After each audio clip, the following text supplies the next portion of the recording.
stories. The rift between rival factions of Panneerselvam on one hand and Sasikala on the other seems to be widening with each passing day. The OPS seems to be gaining from strength to strength. Panneerselvam now has at least 10 MPs backing him. Sources also tell NewsX that Sasikala has 119 MLAs at the resort, while 13 MLAs, including Ministers Benjamin, D. Jayakumar and Durai Pandian, are likely to swear allegiance to OPS as well. All right, let's go across to Lokupriya now, joining us live from Chennai. Lokupriya, it's been a day really where we saw Sasikala fight back and come out with statement after statement which would suggest that she's not giving up yet. So if sources are to be believed, there are still a lot of MLAs who are still technically loyal to Sasikala. She's been taking pot shots at O. Panneerselvam and saying that she's seen 100 traitors like him over the past 33 years. She's trying to gain sympathy as well. We also understand there are IT teams now that are active, trying to manufacture at least a sympathy wave for her. Well, definitely, yes, Sasikala still is confident of the fact that she has the majority. She claims that she has about 129 MLAs on her side and she will go on to form the government and carry out the welfare schemes of Jayalalithaa. Sasikala remained very confident through the day when she addressed the party cadres at her Poise Garden residence and then to the media outside as well. She talked about how O. Panneerselvam is a traitor who betrayed the interests of the party and also hinted at how she has seen 1,000 Panneerselvam and how Jayalalithaa and her overcame all the hurdles in the past 33 years. She says that she is not afraid of anything. She will go on to become the Chief Minister of Tamil Nadu, and she is also hinting that the delay by the governor in conducting a floor test or in arriving at a solution is only aimed at dividing the AIDMK party. Sasikala is very firm in her demand and says that they will respect the democracy and they will be patient and they will ensure that they protest peacefully till such time the governor takes a decision. Now we are hearing from sources that the AG's office has advised the governor to conduct a floor test within a week's time and invite both Sasikala and Panneerselvam for the floor test. The AG is citing the precedent of the floor test that took place in UP in the 1990s between Jagadambika Pal and Kalyan Singh. So this is the reference that the AG is citing. So we will likely get to know the stand from the governor's office either tonight or by tomorrow morning.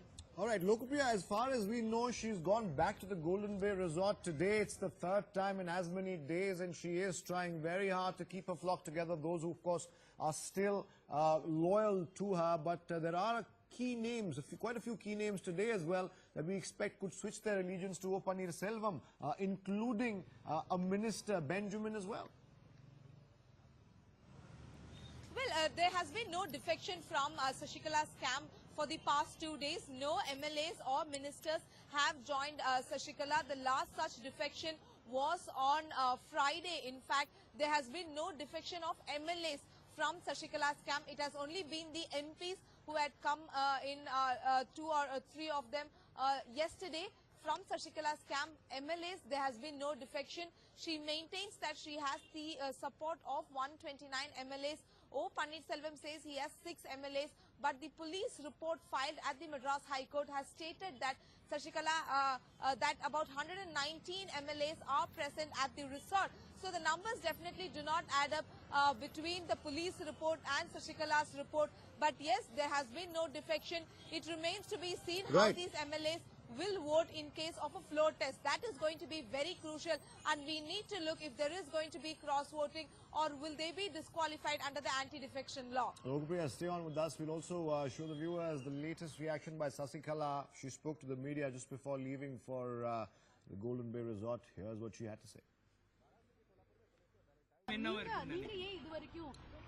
நீங்க DMK பத்தி சொல்றீங்க ஆனா நிறைய பேர் சொல்றாங்க இதுல BJP ஒரு கை இருக்கு நீங்க ஏன் அது சொல்ல மாட்டீங்க சொல்றீங்க நீங்க எல்லாம் சொல்லுங்க நீங்க எல்லாம் பத்திரிகையை சேர்ந்தவங்க உங்களுக்கு தெரியாது எதுவுமே இருக்க முடியாது ஆனா இது சென்ட்ரல் கவர்மெண்டோட ஒரு கை இருக்கு நீங்க நம்புறீங்களா எல்லாரும் சொல்றாங்க டிஏகேஸ் ஒரு காரணம் சொல்லலாமா ma'am Across to my colleague Sagai Raj now. Sagai, as Lokapriya was telling us, she still does seem to have the support of enough MLAs. Hypothetically, if it came to a floor test, she could perhaps swing it her way, but it all depends on tomorrow. We understand the next half an hour. We'll come to know whether or not the matter of the DA case is listed in the Supreme Court tomorrow or not. But for the time being, Sasikala fighting with all her might and a far more confident Sasikala than we've seen in the past.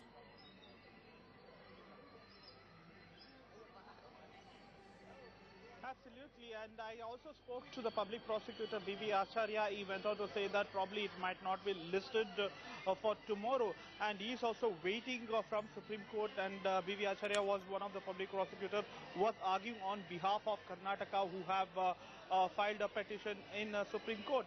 And talking about the support to Sasikala, definitely we need to wait and watch whether these MLAs will jump the ship once they come out of the resort. And as we learn that there are no mobile networks or no access to the television. And if you see the arithmetic probably going in favor of Sasikala. Right, Sagai, hold on. I'll come back to you in just a bit here since you mentioned Mr. Acharya, the public prosecutor. We also have Dr. Subramaniam Swamy joining us on the phone line. Dr. Swamy, thank you for being with us. Currently, we see a very confident Sasikala fighting back politically. As far as the AG is concerned, the top government lawyer in the state has advised the governor to go for a floor test here. Those are the latest developments. Your reaction on that? Well, as far as Sasikala is concerned, she has been consistently having a majority, and now the Madras High Court is being informed by the Commissioner of Police that yes, she does have a majority, and moreover, that the people there are all have given it in writing that they are there with our own free will.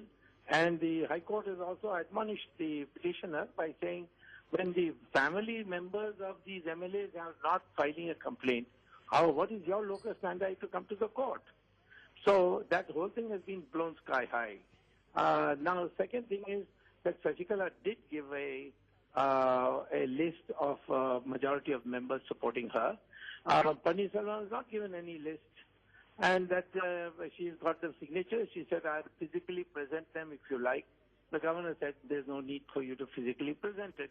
Now, all that needs to be done constitutionally and not look for harebrained schemes of alternative methods, is to administer the oath of office to her and say, move a resolution within 1 week of a vote of confidence, and let whoever wants to vote against it, and let's see whether you enjoy the confidence of the House. Absolutely. That is the constitutional procedure. Absolutely. I agree with you, Dr. Swamy, there. And you've been saying this, that was a likely course of action for the governor to take anyway. But as we have seen, he's held off making a decision, and we're not even quite sure if the Supreme Court verdict is coming out tomorrow, although constitutional experts, as well as you, have argued that shouldn't have been relevant in the first place. So do you think the governor now really has a cause to delay it even further? No, he has no cause whatsoever. He's just, I don't know under what compulsions he's doing that. He's a very good man. I've known him since 1977. He's a man of great learning, and he comes from a very good, distinguished family. So I'm a little surprised that he's submitting like this and doing what is totally unconstitutional. So would you say then, if by tomorrow or day after, maybe a couple of days, the governor doesn't invite either Panneerselvam, or technically it should be Sasikala, because she's, like you said, given a list of names, she's produced a list. If she's not invited to form the government and sworn in as Chief Minister, would you be surprised, really? Well, I think somebody today has filed a PIL on this matter, and I wouldn't be surprised if the Supreme Court decided to hear it after a day or two. Right. Request you to stay with us, Mr. Dr. Swamy, because Mafoy Pandeyarajan, Sports and Education Minister in Tamil Nadu, is also joining us right now, one of the key faces who has pledged support to O. Panneerselvam. Mr. Pandeyarajan, as you heard Dr. Swamy say, there really seems to be no reason now for the governor not to call Sasikala, since she's produced a list of people who are supporting her. Even the High Court has admonished those who are saying that the ministers have been kept against their will when their families haven't really complained. What exactly are you going to say to that? The AG is also, the Attorney General in the state, has recommended a floor test to happen. I think very clearly we are not averse to a floor test. Please understand, as of now, the governor hasn't communicated any decision to us. It's only what we hear is the Advocate General giving his views. Yes, it's told us. Advocate General giving his views to the governor, which media is reporting. We'd like to wait for the governor's communication, and we're not afraid of facing their floor test. All that we asked was, please, nominate Mr. Panneerselvam or allow him to withdraw his resignation. He has submitted his resignation earlier, and he has given to the Excellency Governor that he will withdraw.